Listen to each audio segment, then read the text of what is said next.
A tale of two broken souls, a lonely road, and a discovery that would shatter everything Chase Hale thought he knew about luck, love, and second chances. What he found that misty October morning wasn't just a woman left for dead. It was the beginning of something that would flip his entire world upside down. But the truth about who she really was, that revelation, would leave him speechless. This is a story about losing everything, finding hope in the most unexpected place, and realizing that sometimes fate has a twisted way of putting the right people on the wrong roads at exactly the right time. Before we continue, please tell us, where in the world are you tuning in from? We love seeing how far our stories travel. The October fog hung thick and low that morning, clinging to the ground like a heavy blanket. Chase Hale's boots crunched against the gravel as he walked along County Road 47, a stretch of forgotten asphalt that rarely saw more than 3 cars a day. He'd been walking for about 40 minutes now, roughly 3 miles from the old farmhouse, heading toward the Hutchinson place where he'd promised to help repair a barn roof.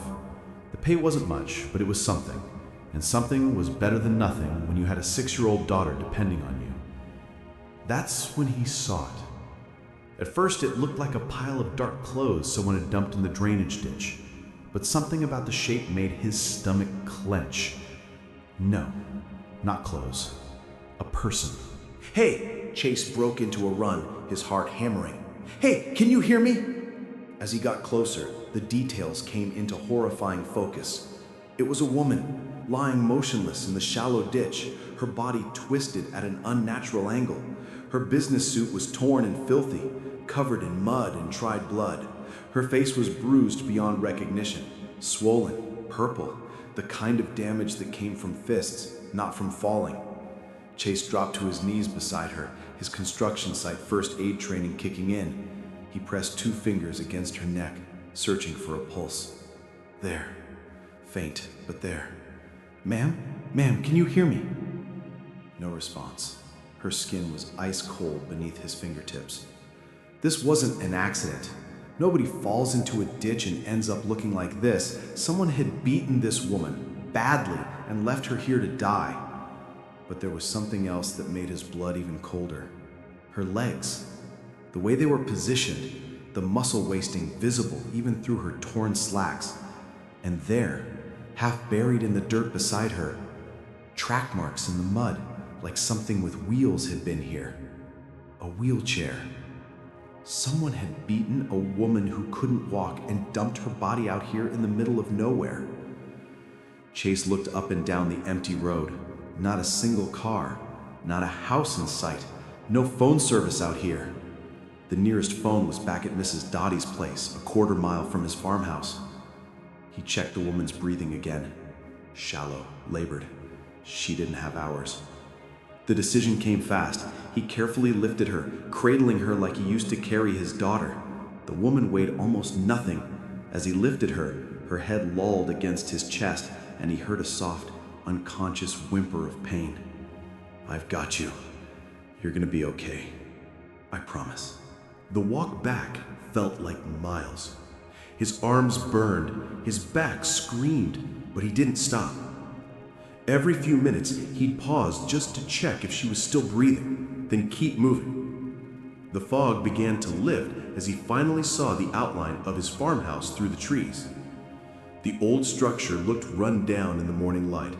Peeling paint, sagging porch, that hole in the roof he kept meaning to patch. Chase shouldered his way through the front door and headed straight for his bedroom. He laid the woman gently on his bed and grabbed the first aid kit from the hall closet. The muscle atrophy in her legs was severe. Years of paralysis, not months. The bruising on her arms showed where someone had gripped her hard. Defensive wounds on her hands where she tried to fight back. This wasn't random violence. This was personal. Chase ran to Mrs. Dottie's house, pounding on her door until the elderly woman answered. "Chase, what in heaven's name?" "I need your phone, now. There's a woman. Someone hurt her. Bad." Mrs. Dottie handed him her old rotary phone without question. "What's your location, sir?" 1247 County Road 47. I found a woman on the side of the road. She's been beaten, unconscious, and I think she's paralyzed. Chase rattled off everything he could: pulse rate, breathing, visible injuries. Then came the words that made his stomach drop. Sir, there's been a major accident on Interstate 88. Our nearest available ambulance is approximately 3 hours away. 3 hours. Understood.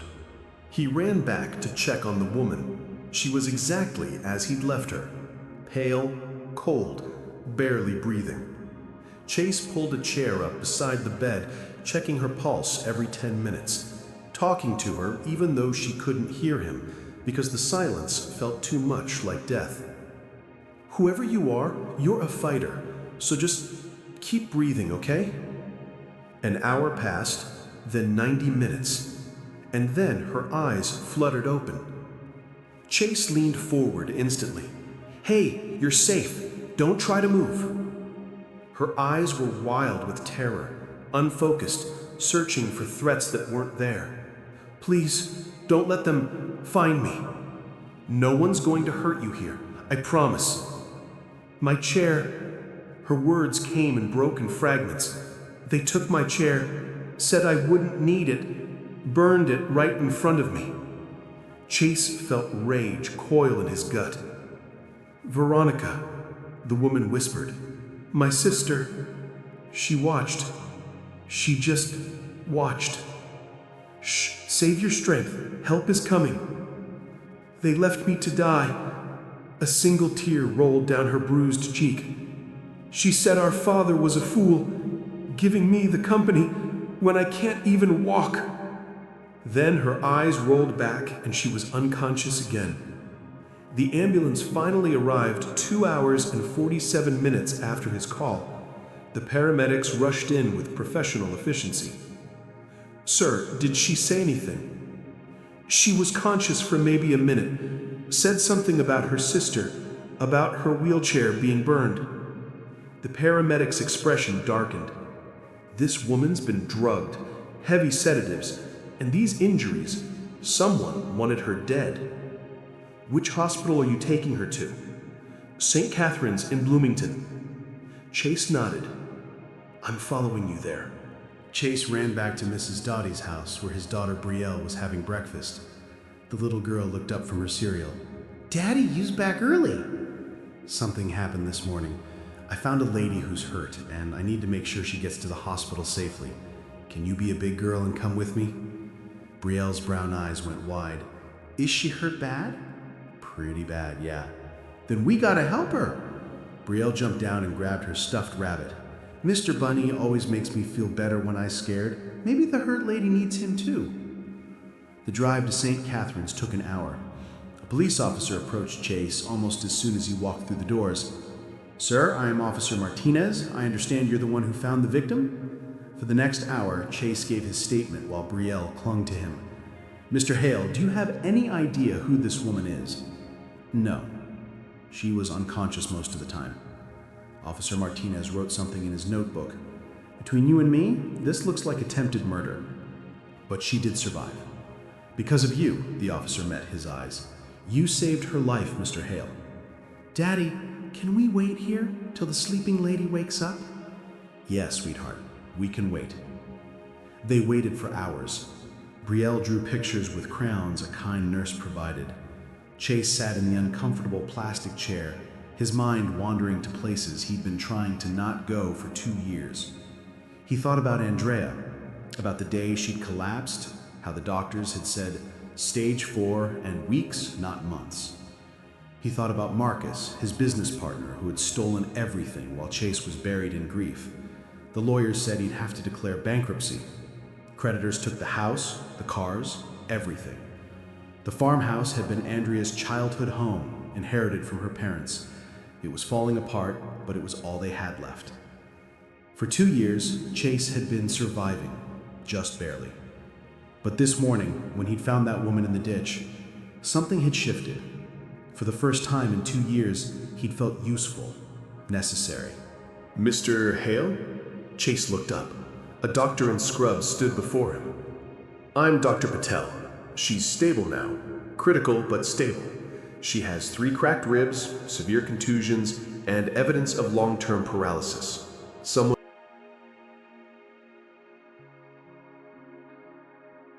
also drugged her heavily. This was a planned attack." Chase felt sick. "Can she have visitors?" "Not yet. She's unconscious and will likely remain that way for at least another day." That evening, after tucking Brielle into bed, Chase sat on the porch steps and looked up at the stars. He thought about the woman lying in that hospital bed, about the terror in her eyes, about whoever had hurt her and why. Tomorrow, he'd go back. He'd keep his promise to Brielle. The stars offered no answers, but they rarely did. Chase woke to Brielle bouncing on his bed at 6 in the morning. "Daddy, we gotta go see the hurt lady." They arrived at St. Hatherine's at 8:30. The nurse smiled when she saw them. "Back again? She's still unconscious, sweetie, but I bet she'd love to see your drawings when she wakes. Can we put them on her wall?" "I think that would be wonderful." In the private room, Chase saw the woman in proper lighting for the first time. She was younger than he'd thought. Early 30s, maybe?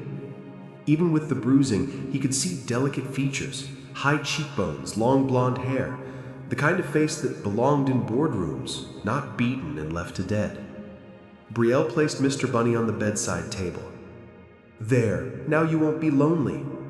Hours passed. At 11 a.m., Officer Martinez appeared in the doorway. "Mr. Hale, we have an ID, and this situation is a lot bigger than we initially thought." Chase's stomach tightened. "Who is she?" Officer Martinez pulled out a photograph.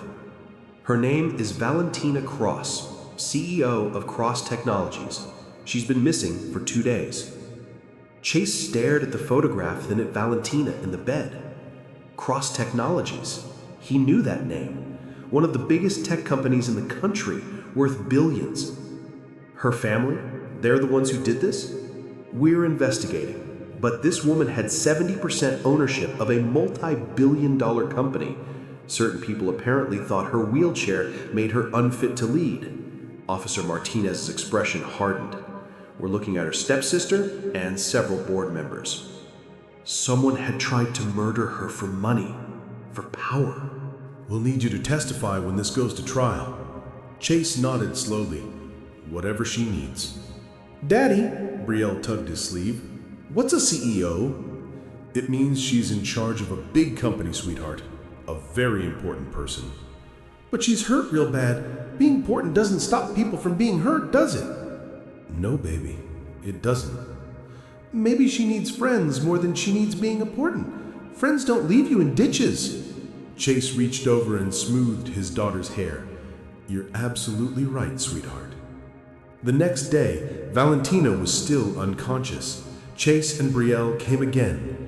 On the 3rd day, Brielle brought a book. "Can I read to her, Daddy? Mommy used to say that sick people can hear stories even when they're sleeping." "Yes, sweetheart. I think she'd like that." So Brielle read, stumbling over words, making up funny voices. Chase watched and felt something stir in his chest. Hope, maybe. Or just the strange comfort of feeling needed again. On the 4th day, everything changed. They arrived to find Valentina's room bustling with activity. The crowd parted and he saw her, awake. Sitting up in bed, looking pale but unmistakably conscious. Her dark eyes landed on Chase. "You," she said, her voice hoarse. "You're the one who found me." "Yeah, that was me. The nurses told me. They said you carried me 3 miles and saved my life. Anyone would have done the same." "No." Valentina's voice was firm. "They wouldn't have. Most people would have kept walking, especially once they realized," she gestured to her legs, "once they realized I couldn't walk." "You're not broken," Chase said before he could stop himself. Their eyes met and held. "Daddy, can I say hi now?" Valentina's expression softened. "Is this your daughter?" "This is Brielle.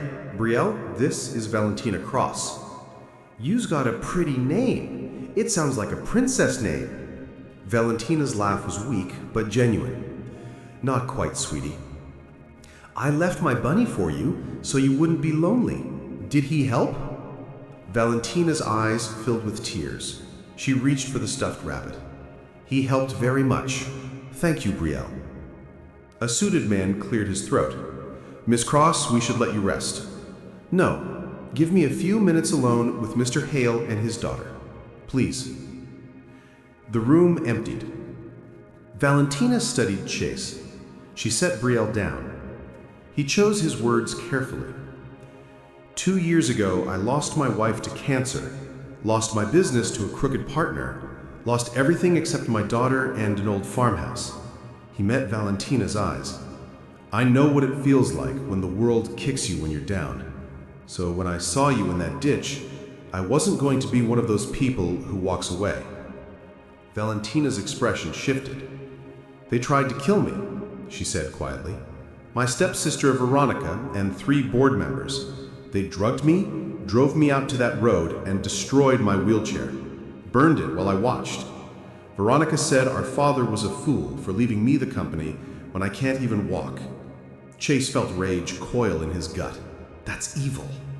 Yeah, but I had been gathering evidence of their embezzlement for months. They decided to remove the problem. Except the problem is still here, Chase said firmly.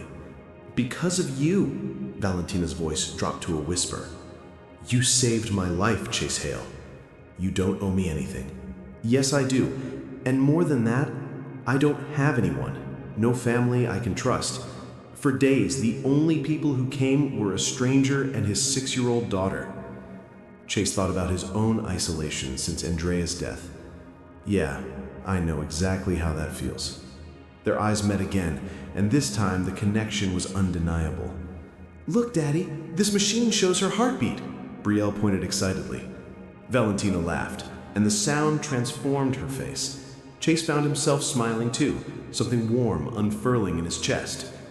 Maybe that morning on the foggy road had been the start of something neither of them could have predicted, something that looked a lot like hope.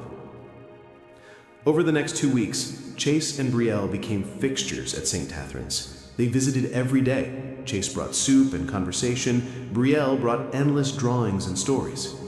Valentina began to heal. The bruises faded. She could sit up without wincing. But without her wheelchair, she was trapped. The custom one I had took 6 months to build, she explained one afternoon. It was designed specifically for my needs. It cost more than most people's cars, and they just destroyed it. Poured gasoline on it and lit a match. Valentina's voice was matter-of-fact, but Chase saw the pain. You're not helpless, Chase said firmly. You're running your company from a hospital bed and building a case against people who tried to murder you. That's not helpless. Valentina smiled, but it didn't reach her eyes. The hospital is discharging me next week, but I can't go back to my penthouse, it's a crime scene, and I can't go to a facility because Veronica tried to have me committed. If I check in voluntarily, it gives credibility to her story. So, where will you go? I don't know. Chase opened his mouth, closed it, then opened it again. The offer was crazy, but he remembered that morning. He remembered Andrea's words. Promise me you'll stay open to love. Stay with us, he heard himself say. Valentina blinked. What? The farmhouse. It's not fancy, but there's room. You'd be safe. Mrs. Dottie has an old wheelchair from when her husband was alive, and I was a contractor. I can build ramps, modify things. Chase, why would you do this? Because I don't see CEO Valentina Cross. I just see someone who needs help. Brielle tugged his sleeve. Can I give her Mr. Bunny now, Daddy? Valentina watched the little girl. You're a good man, Chase Hale. I'm just a man trying not to drown. Maybe we can tread water together for a while. She laughed through her tears. Okay, but I'll help too. With the house, expenses. I'm not dead weight. Chase smiled. Deal. The next 3 days were a whirlwind. Chase borrowed the old wheelchair and spent every hour working on the farmhouse, building a ramp, modifying the bathroom, creating a desk from reclaimed wood. Mrs. Dottie brought casseroles and blankets. "Make her feel like family," she said. The day Valentina was discharged, Chase drove to the hospital. Brielle bounced in her seat, chattering about everything she'd show Valentina. Valentina was waiting, dressed in simple jeans and a sweater. She looked nervous. "Ready?" Chase asked. Valentina stared at the old wheelchair, then lifted herself into it with practiced efficiency. "It's perfect," she said. The drive was quiet. When they pulled up to the farmhouse, peeling paint, sagging porch, Valentina studied it. "It's beautiful. You're terrible liar. I'm serious. It feels like a home." Chase lifted her from the truck, trying not to notice how his hands lingered at her waist. Inside, Valentina wheeled through each room slowly. She stopped at the desk he'd built. "You made this? Nothing fancy." "Chase," she turned to look at him. "This is the kindest thing anyone has ever done for me." He didn't know what to say. How could that be possible? "You deserve kindness," he said simply. Their eyes locked, and the farmhouse kitchen felt very warm. Then Brielle stumbled in. "Miss Valentina, you're here! Come see my room!" The moment broke, but the warmth remained. The first week was an adjustment. Valentina worked remotely, rebuilding her company from the farmhouse. Chase went back to his odd jobs, and Brielle appointed herself Valentina's official helper. 1 butterfly, 2 butterfly, 3 butterfly, she'd count as Valentina did physical therapy stretches. In the evenings, after Brielle went to bed, Chase and Valentina would sit by the fireplace. They talked about everything. She told him about the isolation of being CEO, about how her wheelchair had become both challenge and teacher. People treat you differently. They talk slower, make decisions for you without asking. They act like your disability defines you. That must be exhausting. It is, but it taught me who's worth keeping in my life. Chase felt the weight of her gaze. Brielle said you're the only grown-up who doesn't talk to her like she's stupid. She's brilliant. Why would I? Exactly. Chase leaned back. I lost my wife 2 years ago. Cancer. 6 weeks from diagnosis to... He couldn't finish. Then my business partner stole everything. Lost the house, the business. Ended up here because this was all we had left. I'm sorry, Valentina said softly. The grief is one thing, but the isolation after? People stopped calling because they didn't know what to say. I understand that, Valentina said. When I had my writing accident, half my friends vanished. I wasn't convenient anymore. They sat in silence, 2 people who'd been left behind, finding understanding in each other. Can I ask you something? Valentina's voice was tentative. Anything. Why aren't you angry? He considered carefully. I was angry. For months. But then Brielle asked me why I was so sad all the time. Said her teacher told her sad daddies can't see happy things. I realized I could either stay angry or find the good moments. That's survival. He turned to look at her. You understand that. You've been surviving your whole life, proving yourself, building an empire despite everyone saying you couldn't. Chase, I don't think you realize how extraordinary you are. You saved my life. You opened your home. You treat me like a person, not a charity case. You just see me. That's not extraordinary. That's just being human. Maybe that's what makes it so rare. Their eyes met and held. Chase reached out slowly. She didn't pull away. His hand covered hers, and her fingers intertwined with his. They stayed like that for a long time, hands clasped, hearts cautiously opening. The following weeks fell into rhythm. Chase would make breakfast and head to work. Valentina would command her company from her desk. Brielle would come home bursting with stories. Miss Valentina, look, I drawed you a picture of a CEO. This is wonderful, Brielle. I especially love the butterfly wings. That's 'cause you're magical. Chase watched these interactions with a heart that felt too full. One evening, Valentina insisted on helping with dinner. They worked side by side, and Chase felt something shift. After dinner and Brielle's bedtime, Chase came downstairs to find Valentina on the floor doing exercises. "Need a spotter?" he asked. "Always." He sat beside her, counting reps. The exercises were grueling, but she pushed herself hard. "Enough," Chase said finally. "You're going to hurt yourself." "One more set." "Valentina," his hand covered hers. "It's enough." She looked at him, breathing hard, then nodded. "Help me back?" He lifted her carefully into the wheelchair, but instead of wheeling away, she stayed close. "Thank you," she said softly, "for not treating me like I'm fragile. You're the least fragile person I know." "I feel fragile around you, in a good way, like it's okay to not be strong all the time." Chase crouched down so they were eye level. Valentina's hand came up to rest against his cheek. "Chase, I think I'm falling for you, and that terrifies me." His heart hammered. "Why?" "Because I've lost everything once. I don't think I could survive losing you too." Chase covered his hand with hers, kissing her palm. "You're not going to lose me." "You don't know that." "No, but I know that finding you was the first time in 2 years I felt like my life had purpose.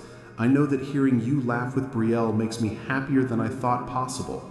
I know that when I come home and see you here, I feel like maybe I didn't lose everything. Maybe I just found something different." Valentina's eyes filled with tears. "That's the most beautiful thing anyone's ever said to me. Then people have been saying the wrong things." She pulled him closer, and he wrapped his arms around her. They held each other, two broken people discovering that sometimes broken pieces fit perfectly. The next morning, Brielle found them asleep by the fireplace. Chase in the chair, Valentina in her wheelchair, hands still intertwined. "Daddy, use holding hands with Miss Valentina!" Chase jolted awake. "What's wrong, sweetheart?" "Nothing's wrong, but you like her, which means maybe we're gonna be a family." Valentina laughed. "Good morning, Brielle." "Is it true? Do you like my daddy?" Valentina looked at Chase. "Yes, I do. Very much. Is that okay?" Brielle's face split into the biggest smile. "It's the best! Can we have pancakes to celebrate?" As Chase made breakfast, he watched Valentina and Brielle at the table. "This," he thought. "This is happiness." 3 weeks in, Valentina's new custom wheelchair arrived. The sleek, high-tech chair looked like it belonged in a sci-fi movie. "It looks like a spaceship." But before Valentina transferred to it, Brielle appeared with butterfly stickers. "For good luck." Valentina looked at the expensive chair, then at the little girl. "You're right. Where should we put them?" 20 minutes later, the sleek black wheelchair was covered in sparkly butterflies. During her video conference that evening, a board member commented on the stickers. "A gift from a friend," Valentina said smoothly, "to remind me what really matters." November arrived with cold winds. Chase finally saved enough to fix his truck, which meant more jobs, but longer hours away. One night, he found Valentina on the phone, speaking rapid Spanish to someone clearly giving her trouble. She sounded commanding, powerful, every inch the CEO. When she hung up, she looked drained. "Tough call?" "Former business partner trying to weasel out of a contract. He thought he could push me around because..." She gestured to her wheelchair. "What did you tell him?" Valentina's smile was sharp. "I told him I survived attempted murder. I'm not afraid of him." Chase laughed. "Remind me never to cross you. You're safe. You're not a business deal." "What am I, then?" She wheeled closer. "You're the person who makes me remember what it's like to feel safe. You're the reason I'm thinking about what comes after revenge." "After?" "After I finish rebuilding my company. I've been so focused on survival that I forgot to think about what I actually want. And lately, what I want looks like this." Like you and Brielle and this farmhouse. Chase's breath caught. Valentina. She paused. I'm not asking for promises, but I need you to know this isn't temporary for me. What I feel for you is real. Chase crossed the room, dropping to his knees. It's real for me too. Then what do we do? I don't know, but maybe we just keep going. Keep being honest. Keep seeing where this leads. Valentina's hand cupped his face. I can do that. He leaned forward, and this time there was no hesitation.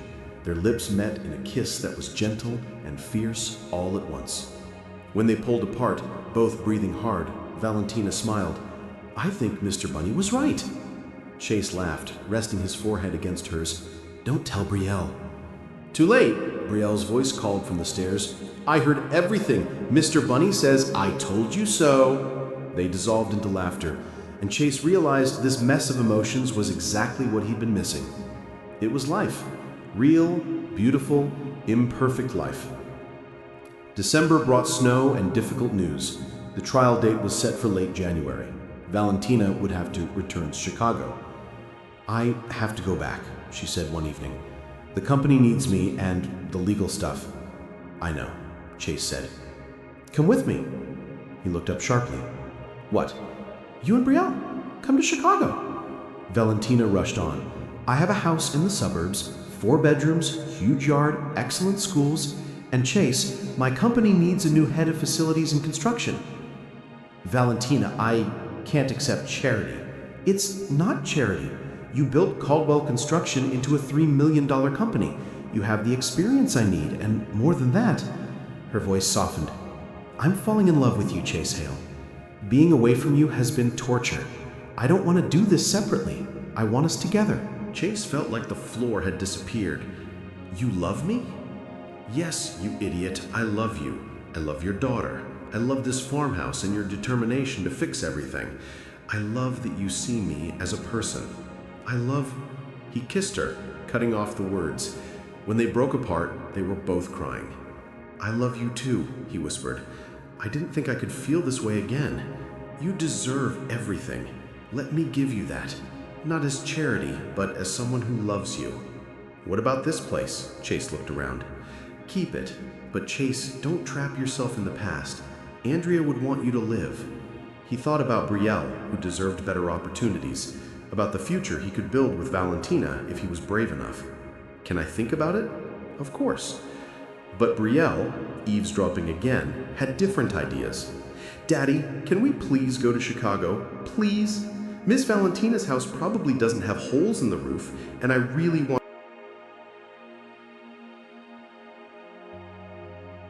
us to be a proper family.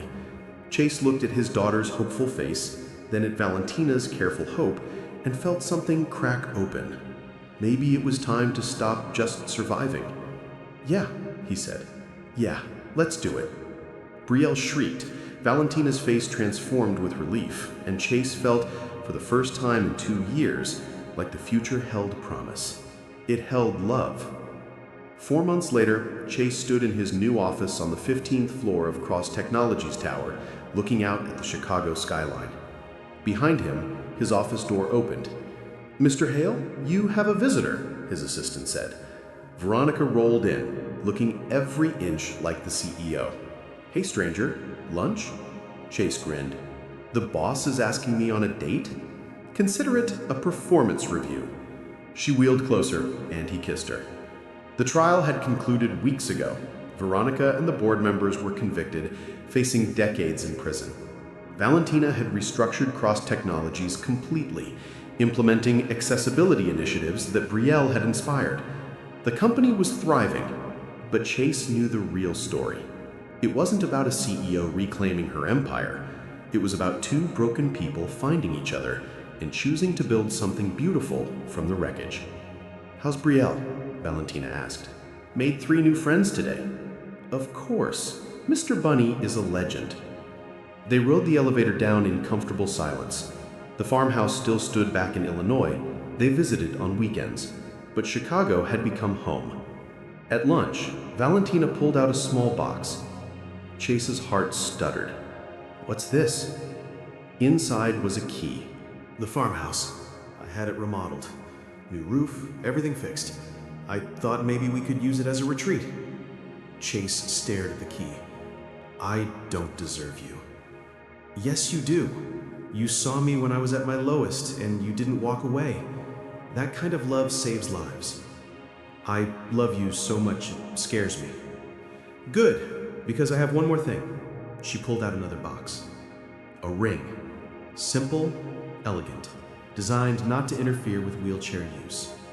Marry me, Valentina said. Build a life with me, not because I saved you or you saved me, but because we choose each other, every day. Chase couldn't speak. He just nodded until she laughed and he kissed her, and the restaurant erupted in applause. That evening, when they picked up Brielle, she saw Valentina's ring and screamed, "Mr. Bunny was right! We're gonna be a family for real!" Chase lifted his daughter up and looked at Valentina. The woman he'd found broken in a ditch. The woman who'd refused to give up. The woman who taught him that second chances were real. Yes, sweetheart. We're a family. The best kind. The kind we chose. That night, Chase and Valentina sat in their living room. "Do you ever think about that morning?" asked Chase. "Every day," admitted Valentina. "If you'd left 5 minutes earlier, if the fog had been thicker, if you'd died in that ditch." She ran her fingers through his hair. "But I didn't. The universe was giving us both a second chance. You'd lost everything. I'd been betrayed, left for dead, alone. We were both broken. And broken things can be fixed," Chase finished, "or rebuilt into something better." He stood up, kneeling beside her chair. "I have something to say." "Okay." "I loved Andrea. Part of me always will. But loving you doesn't diminish that. You're not a replacement. You're exactly who I'm meant to be with right now. Chase, and I know you're scared, but I need you to hear this. I don't see your disability. I see your strength. I see a woman who runs a billion-dollar company, who survived attempted murder, who decorates her wheelchair with butterfly stickers because a 6-year-old asked. I see real courage. Stop, you're going to make me cry. One more thing. He pulled out a ring he'd designed himself. Simple gold with coordinates inscribed inside of where he'd found her. Valentina Cross, will you marry me? Not because I saved you, but because I choose you. Every day, for the rest of my life. She was crying fully now, nodding. Yes, of course yes. He slid the ring onto her finger and kissed her with everything he had. Outside, snow began to fall. Chase understood something fundamental. It's not about the disasters. It's about what you choose to do after. It's about the people you find in the wreckage, the hands you hold in the darkness, the love you build from broken pieces. 2 years ago, he'd lost everything. 6 months ago, he'd found a woman dying in a ditch. Today, he had a family, a career, a future. And tomorrow held even more. The road ahead stretched before them, but they'd walk it together. Or, in Valentina's case, roll it together. And that made all the difference. Sometimes the greatest treasures aren't found when you're searching.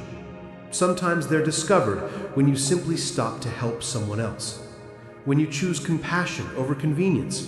When you see past the broken exterior to the fighting spirit underneath. Chase Hale had found Valentina Cross on the worst day of her life. But really, they'd found each other. And in finding each other, they'd found themselves again. That was the real miracle. Not the survival, not the rescue, not even the love story. It was the reminder that no matter how broken you are, there's always a chance for something new. Something beautiful. Something worth fighting for. You just have to be brave enough to reach for it when it appears. Unexpected and impossible and absolutely perfect. Friends, if this story touched your heart the way it touched mine, If it reminded you of the power we all have to change someone's life with a simple act of kindness, please don't just watch and walk away. Hit that subscribe button and join our Everbell Stories family.